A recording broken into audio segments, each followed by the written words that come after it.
Hi guys, I'm Shmee. Hello and welcome back to the channel where this evening you join me to bring you along for a complete induction tour of my brand new car, the McLaren Senna. I still can't quite believe that this car has gone from my dreams to renders and now reality, and here it is in its MSO cerulean blue glory, ready and set for the adventures ahead that we're going to share together.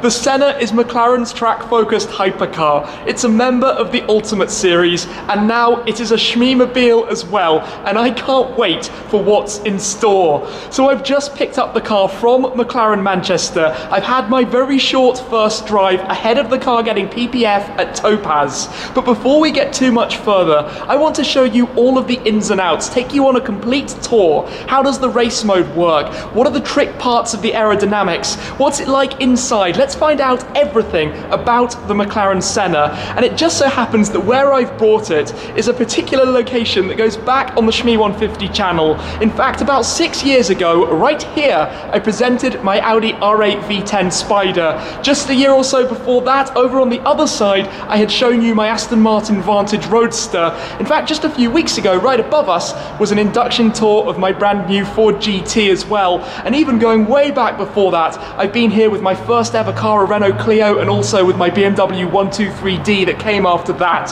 So what a change to now be here with the Senna. Let's get started and take a full and proper look around this car. I'm going to get started with a full 360-degree walk around so that you can take in the radical design and the aggressive aero of the Senna before we cover some of the backstory to understand the purpose behind it and the reason that it was built. Then we'll go through the complete specification of my car, including the color choices, some of the optional extras on the factory order form, and then the customization and personalization that comes via MSO, McLaren Special Operations. So as we start with a guided tour of the exterior, let's focus on some of the bodywork, the aero, and some hidden features that you might not necessarily have seen. Then we'll get to the interior, and as you can imagine, for a track-focused car like this, it is very much stripped out with bare carbon fiber and some Alcantara, but there's also a lot of technology in there to demonstrate and show you how it works. Now, I've spent a fair amount of time around the McLaren Sennas. I went on the press launch in Estoril and got to drive one in anger, and I've spent a bit of time around mine too in the garage ahead of the official handover day at McLaren Manchester, where I also had a full induction to go through everything that you need to know as a Senna customer. So let's run through that, but start off with the car's launch. Back at the Winter Ball in December 2017, the newest member of the Ultimate Series was presented, the second member following the McLaren P1, but ahead of the more recent McLaren Speedtail. But as we come around to the side profile, this is what dictates the fairly mixed response that the car had from the market. So you'll notice at the front end, it has this very elongated nose cone. It's very low, very aggressive towards the front splitter, but slightly peculiar in its proportions. Similarly, the gigantic rear wing back there on the rear deck that itself slopes down quite low at the back is positioned a touch further forward. Now these give it an odd look, but they are because this car takes form follows function to the max. It is built for absolute outright performance, to be blisteringly quick around the racetrack, which is why it's a tribute to and wears the name of Ayrton Senna, the triple Formula One World Championship winner for McLaren and arguably one of the greatest racing drivers to ever grace our planet. Looking around the back though, just take all of this in. Back here, you've got a 4-litre twin turbocharged V8. It's mounted very low and produces 800 horsepower along with 800 Newton meters of torque. It's connected via a 7-speed dual clutch gearbox with all of the power going to the rear axle through the rear wheels. It's wearing specific Pirelli Trofeo R rubber, almost a semi-slick tyre, but developed for the Senna itself, which you do need to get some heat into before you put down that power, or you might find it going rather wrong very quickly, because this car weighs just 1,198 kilos. That's a lot of power for the weight of the car. It's all carbon fiber, all of the bodywork, but the bodywork itself is fascinating to actually look at. I like to describe it as scientifically beautiful, because everything has a reason which you start to take in as you're exploring around. So for example, the shapes of the rear wing, which is tinted in blue carbon, I love the colour that I've managed to choose for this. You have the swan style arms over the top. The reason for that is to keep the underside as clean as possible to get the maximum effect of it. Equally, the rear section, you'll see these brackets, which actually come from an old McLaren Formula 1 car that was driven by Ayrton Senna, support that second layer. The reason for that is all again airflow, maximising, doubling up to get the most effective use of it as possible, as are the enlarged end plates that you have here. The reason they're so big is to capture as much air underneath as physically possible. All of this exposed carbon fibre. Come down beneath that, look at those louvres on the rear deck, look how open it is. If you have this dead on straight rearward view, that's where you can see so much inside. Basically, they can't be too much open, or, well, things might fall in, for example, but straight in here, you can see the raw carbon of the wheel arch liners just inside, and a lot of the cabling and piping that's going on in there too, through to the gearbox that you can spot through the rear mesh back here, which again, to allow as much airflow around the back of the car as possible. A very big talking point, the exhaust system. A European exhaust system has this triple pipe layout. You have the two titanium pipes at the top, the main exhaust, and a third Inconel pipe at the bottom, which is effectively the muffler. North American cars, for example, will just have two pipes in a slightly different layout because they don't need that muffler. That's a European legislation element of the car. Around that, you obviously have a heat shield piece before you get to the paintwork. Again, all carbon fibre, even though it's painted on my car in MSO cerulean blue. Come down to the back, look at that diffuser down there. It is madness, but all of these parts, all of these components, all of these openings are all to direct airflow for cooling, whether it's through the large radiators. Here, for example, the gurney flaps direct air up, which means that the hot air coming out of the engine basically is nothing's blocking it from escaping as quickly as possible. You can see a bit of the engine back there beneath the glass, which you can't actually open, but that's our twin turbo V8. There are a few tribute features. You have the half-height F1 windows, which also allow you to have this window door glass that you can see more of from the inside. You've got the doors also with the roof glass that hinge from there at the centre of the T because it's based around the monocage 3. You've got the roof snorkel here, having that in carbon fibre, an MSO option, one that I really like. And then coming to the front to talk about some of the aero here, just take a look beneath the headlights and the daytime running lights. Look at the openings and where the air goes through here. These are called the fender inners. They control airflow around the side. There's an additional opening there, again part of the aero profile, and then these, which are called the fender inners, which I opted also to have in visual carbon fibre. Those are active aero, working with the rear wing. Also around the front, all of these openings, there's no bonnet or front trunk. It's all the large radiators, which you can go straight down through here actually and see the radiators. There's no mesh on top of them. The nose bridge is to keep clean air going over the top of the car and into the roof snorkel. Everything, like I said, is absolutely done for a reason with this car. Not one part of it is done to be aesthetically pleasing. It is done to be fast. Let's go more into my specification on the exterior. So of course the paint colour itself, the MSO cerulean blue, a colour that I think it's fair to say became famous for my 675 LT Coupe. It's one with a lot of pearlescent undertones to it that you don't get so much on the camera, but from the peaks, the highs, the bright blues, through to the darker blues in the shadows. I opted to go with the centre locks as well on all four sides, matched anodize around the centre locks. You've got the ultra lightweight wheels and some pretty clever CCMR brakes as well on this car, which I gather are rather expensive to replace if you manage to get through them. But to add to the light blue, I went with the blue carbon fibre. You could have blue carbon or navy carbon from MSO to tint all of the exterior exposed visual carbon fibre. It's kind of like the Pacific theme that McLaren made for the 720S, I presume also available going forward on the 720S Spider, but this I actually set about and created before. It was a colour scheme I really wanted for this car. Continue actually back to the wheels. They're finished in dark stealth. The calipers are an MSO option. They're painted in silver, but that wasn't one of the standard range colours. They had to develop it specifically because normally silver would have too much metallic flake, which would get very hot. So they had to create those for this purpose. Around the exterior, 3 MSO carbon parts, the roof snorkel, the end plates, which would normally be in a contrast colour, and those aero blades found inside the front. So a few options there. I also really like how the number plate plinth was also tinted blue to match the rest of the car. I thought that might have come in the normal black. And then down at the front, just to quickly touch on my number plate, of course we have the Shmee style plate. The 12 represents Ayrton Senna. That was his racing number prior to his first World Championship victory. In fact, it's the number he wore with McLaren for that first victory. Then of course back then you got the number 1 for the following year. So that was Ayrton's racing number, hence the quote, "I have no idols, I admire work, dedication and competence." A little tribute there back to Ayrton himself too. So let's come through and have a look also at the interior. First to talk about the door actually. It pops and just releases the latch, but look at this.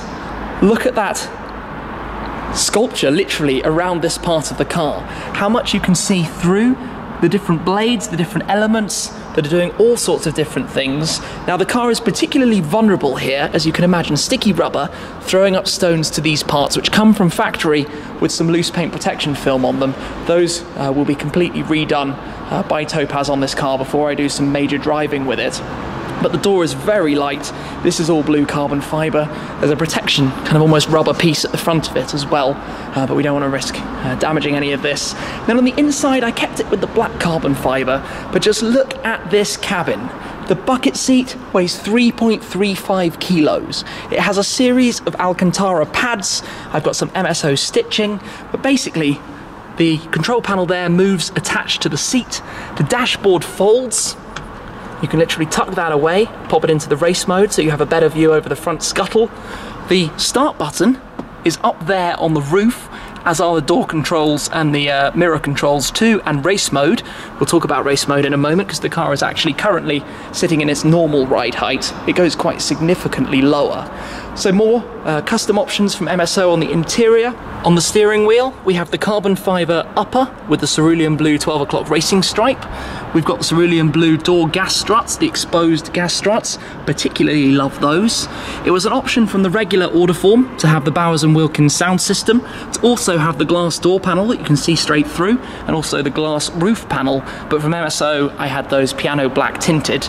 And so if we have a look back here, you can also see the glass bulkhead window through to the engine bay. A fantastic view, but also another option. You've got the subwoofer for the sound system back here, and another option was to have the McLaren track telemetry system, which gives you 3 racing cameras, which can save onto a USB drive along with your data through the track telemetry app that is all controlled through the center, almost tablet floating in the middle.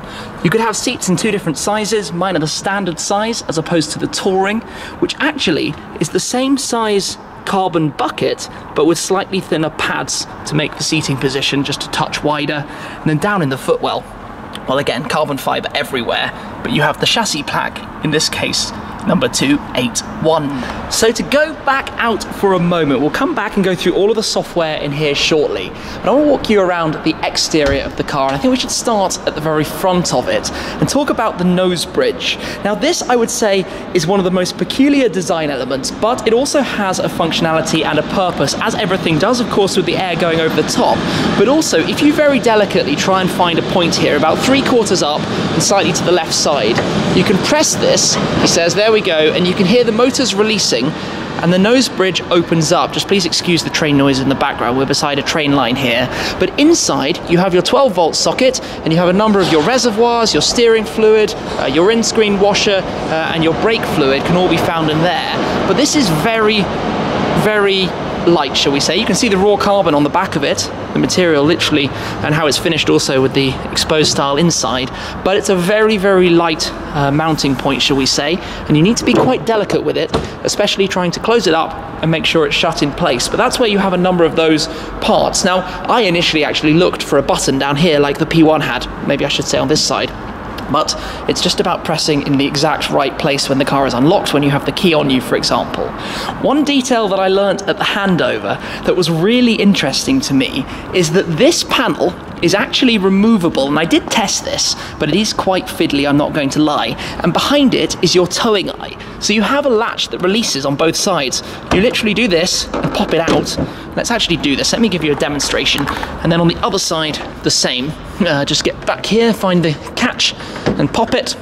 And then this pulls forwards, he says. Let's do this delicately, so we don't want to risk scratching anything. Here we go. Just pop this out. I'll have to pop it back off camera, and you can see inside you literally have your towing eye holder back here.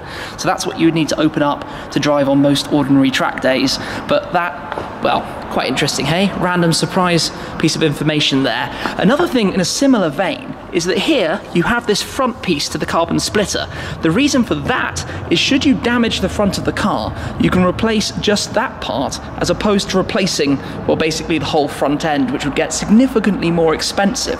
And also underneath it, if we just catch a glimpse under here, you can see the wooden chocks, so that when you hit the ground, like in, well, motorsport of the day, you have the wood under there to prevent the cars getting damaged. In fact, that's often used even at the current time as well. So let me just pop this back on for the moment. There we go, that's back in place. Also of interest, the number plate plinth itself. Now, a lot of people don't like them, but of course it's a legal requirement to have your number plate on the front of the car. Sometimes it acts as part of the crash structure.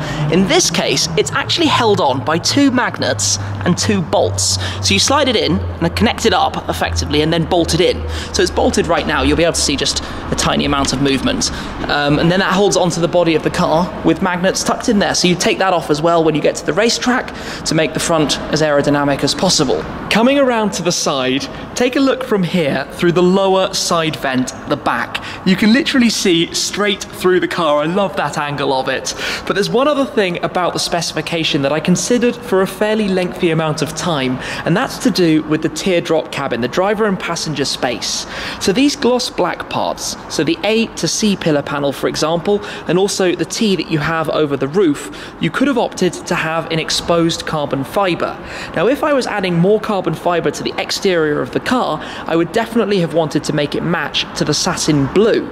If I did that, you would then have those satin parts contrasting against the gloss of the windows, including, don't forget, these large roof panel pieces that give you that 360 feeling inside, and that would have created a contrast that I definitely didn't like the idea of. So what I did was I took the view of going with my fairly colourful exterior, but the interior, the driver space, is focused. It's all black. The Alcantara on the interior, the black of the gloss black of the exterior, and that's to make it all about the drive, less about the colour. So I thought that kind of made it all connect together really quite well.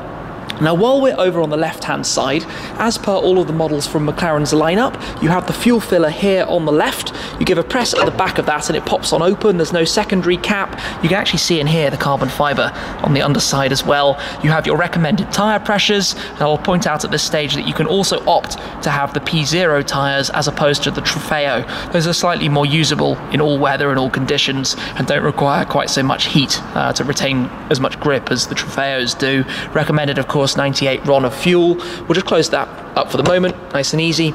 I'll also mention that you do have to lift your fuel nozzle over the paintwork, so you definitely want this PPF'd to not risk having any problems with that.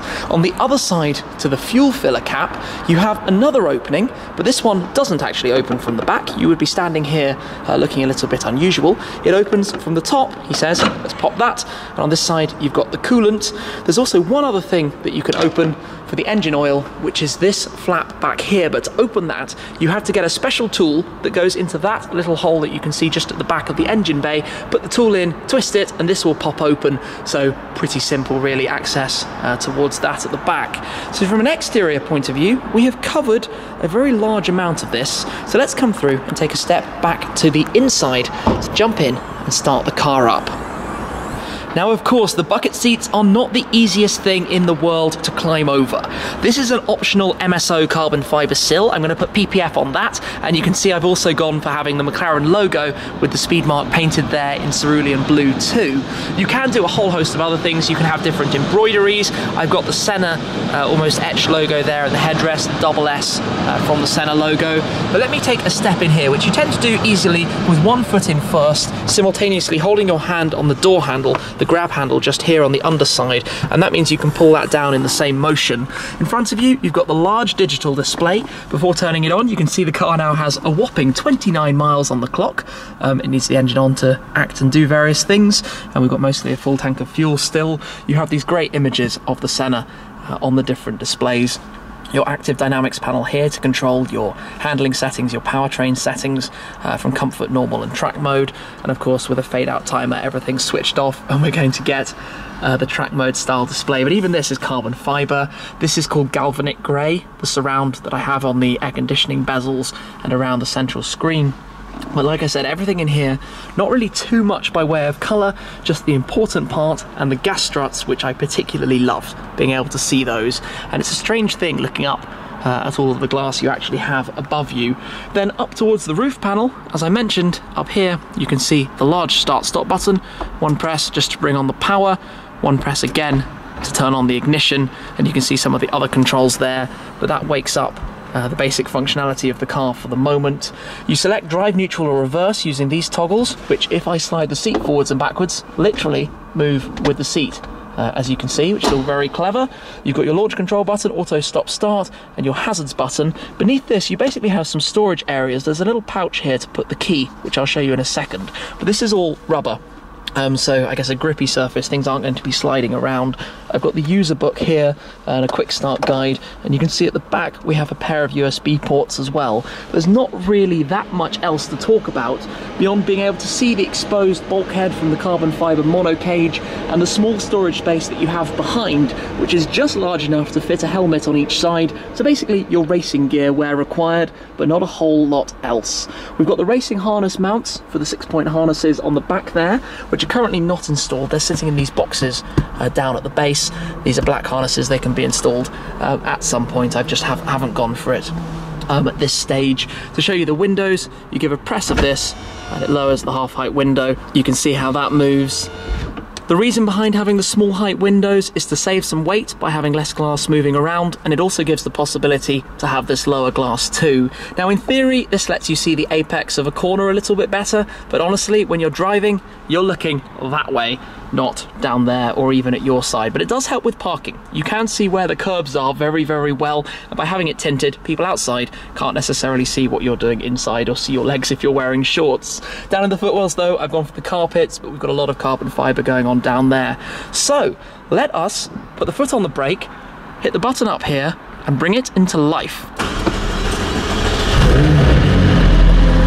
You can tell it is very burbly, it is very rumbly, it's very raw, it's very, very race car.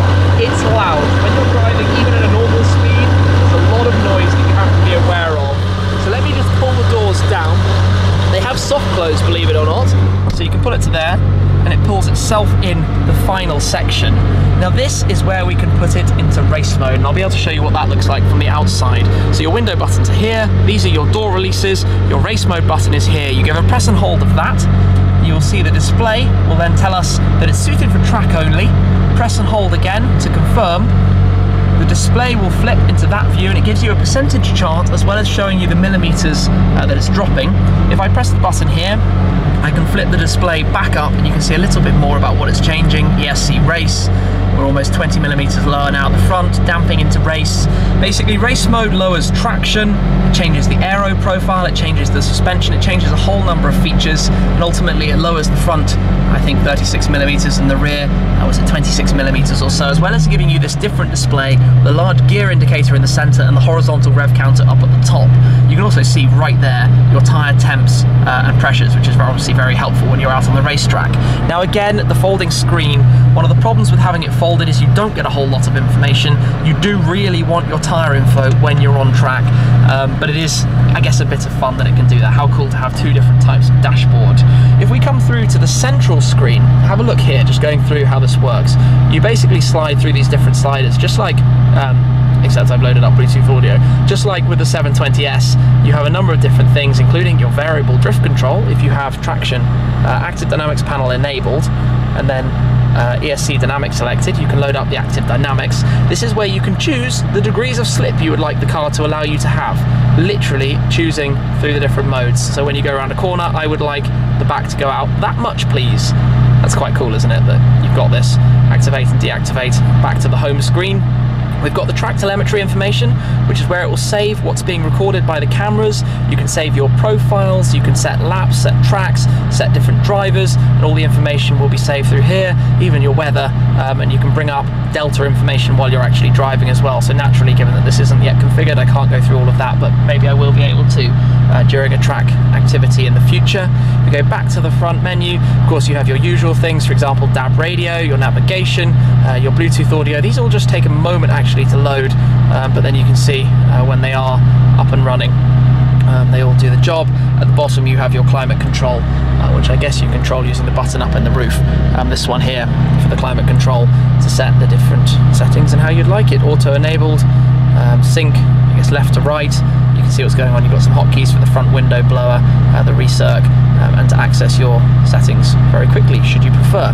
That all works quite nicely, and then you have this view of MTC, the aerial view of the McLaren Technology Centre factory, which just takes you back to the home menu. So Active Dynamics panel, when this is enabled, will let you go through the different modes. It's in normal mode by default, not in comfort as per the older McLarens. ESC, give one press of that, it goes to dynamic, press and hold, it will turn off. Manual does as it says on the tin, we'll put it into manual mode.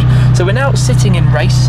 On the right hand side you've got actually electronic handbrake and your light toggle. On the left side you've got your mirrors, and by the way, if you've got your parking sensors going off, you can give a press of this and it will disable that.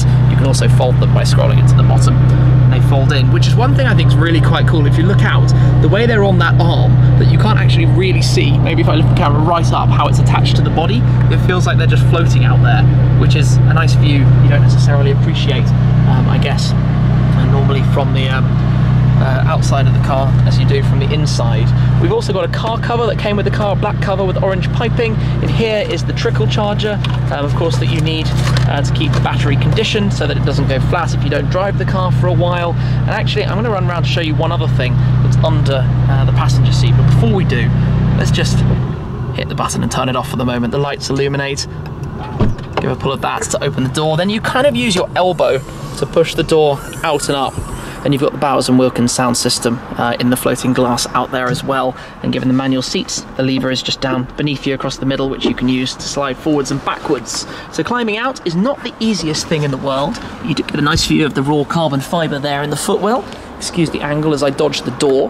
One slightly funny thing, if I slide this back forward, and you can see there's enough space for the 6-point harnesses and how the seatbelt holder is tucked away in there. You have this storage package behind the driver, which prevents the seat from going all the way back. That has your warning triangle, the tool in it for the rear compartment. It also has a few other emergency things that you might need, but a little bit awkward back there. I'd kind of prefer it was behind the passenger seat really, not the driver, but alas, that's where it goes. That's where the attachments are to hold it in place. Just to show you the soft closed doors from the outside. And then have a look at this, sitting in race mode, slammed down to the ground. Look at the gaps above the tyres beneath the arches, right down there, tucked in. Of course, we've got some rather shiny tyres going on at the moment, but the car, it gives a bit more rake for more downforce and even more aggression, and it just looks nuts. I think this view of it is really quite fascinating. I love looking at it tucked down in race mode. I think in normal mode it sits a bit high, but you do also have a lifter to raise the entire car as well, which sticks the nose massively high up in the air, so even though it's quite long, it's not too difficult and doesn't catch too many things.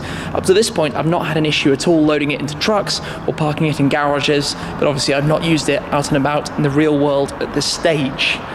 Now coming back around to this side, the thing I mentioned but haven't yet shown you, if we open up the passenger door, down in the passenger footwell, if we come right down here, under the seat, is the fire extinguisher. Of course, there's been a lot of talk about those recently. Hopefully I will never ever have to use it, but an important thing to have in a car such as this. With the door up, you can see the grab handle there in front of the glass, but when you're sitting in the car, you can't actually see that, so you need some forwards knowledge that it's there. But let's just close the doors and let me show you the key that I mentioned earlier. So both of my keys are like this, with the gloss blue exposed carbon, the silver Senna logo to match with the silver calipers. You can't have a mix of satin and gloss in the lacquer, so I went for gloss to match more with the other keys in my collection, but very nice to have that personalised. On the other side, normally with a McLaren, you'd have the button at the bottom to open the front front boot, but of course, given that we don't have that, we have a button actually that does the headlights. So press of that, you can see all of the lights turning on. If you're trying to look for the car in a car park or something, maybe if you've parked this in a really dark corner. Otherwise, you have the lock and then the unlock buttons folds the mirrors automatically. If we just unlock it, the car will open. You can also double press if you'd like to pop the driver's door just to make life a little bit easier for yourself. And then, as you saw earlier, pop that back closed.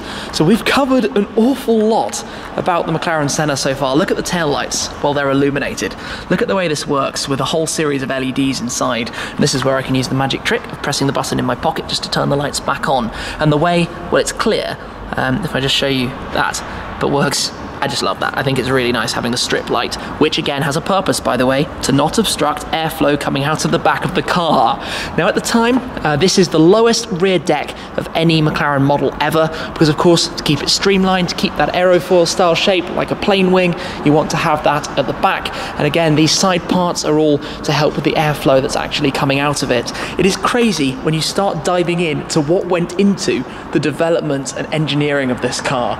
Everything about it. There's so many more levels than you actually realize at the very beginning. I think it would be easy to assume that, let's say, it's just a small development of a 720S, the Super Series, but there is so much more to it. Everything is done to a better degree. The suspension, the tub, the power, the engine, the whole lot. So is there anything really that I haven't yet mentioned? Small details, random things. Of course, you have the separating part here on the door that goes into the rear panel. That's to keep airflow going to separate radiators and cooling mechanisms. Just to open the door, I think I didn't touch on the button just to the right here, which is if you need to tow the car or put it in a trailer to stop the alarm going off. I do love looking in and seeing the two different Senna graphics on the digital displays. But everything, you can see the raw carbon here of the monocage. Of course, lightweight, maximum strength. That's why it's inside a carbon fiber cage, which would basically, well, hopefully never be able to get damaged if, let's say, the car was unfortunately to flip or anything like that. It's the strongest possible, which also helps with the driving dynamics to keep the car as stiff as possible. And I imagine this is going to be such an epic thing to drive. Like I said, I have had the opportunity once before, but I was a little bit lost in the moment and the experience, so didn't necessarily take it all in as much as I may have liked. Going forward, the car needs an annual service. It has its service every 10,000 miles or 12 months, whichever comes sooner. I don't think many of these are going to do 10,000 miles per year, or if an owner does, massive respect to them. Look at the shape of the doors when they're up, the way they fold from the roof. It's such a cool mechanism, the dihedral doors with those exposed gas struts. But basically, this is the Shmee-mobile. It's my 5th McLaren. I'm very lucky to have owned a series of them. My first car, the MP412C, was wrapped in a colour similar to this. My 650S Spider was bright green. My 675 LT Coupe I ordered from new in MSO cerulean blue. And then my 675 LT Spider that I still have in the garage is in the Orion purple from MSO, my custom one-off colour that has the metallic flake in a blue, just like this, to go with the purple shade that makes up the majority of the look. So you've got a lot of glass going on in here. You've got crazy functional aerodynamics. You've got a very, I think, custom and personalized car in the form of mine. Overall, it's magnificent. But there we have it then, back, like I said earlier in the video, in the same spot that I have revealed many former cars and been here even with my first ever car, but now with a hypercar. It was a distant dream, as the noise of a very loud train goes off, but it's turned to reality. I feel incredibly lucky. It's a massive thanks to all of you, as I always say, who are part of this adventure. Without you, it wouldn't be possible. And I thoroughly enjoy these videos, the opportunities, and sharing the experiences with you as best I can to give you a feel for what it's like with cars like this and the other cars that I'm lucky enough to drive. So once again, a huge thanks to all of you who are watching. A thanks to the team at McLaren who built this car. A thanks to the team at McLaren Manchester who looked after me throughout the process. What a journey, and it's just begun. So the Senna is going to be on display, part of the live action arena at Autosport. I'm looking forward to that an awful lot, and then to taking it to Topaz to get the paint protection film, and from there on the adventures will really begin. Bring it on, exciting times ahead. So thank you very much as always, guys. I appreciate it an awful lot, but that's it for this time. I'll catch up with you again very soon. Cheers.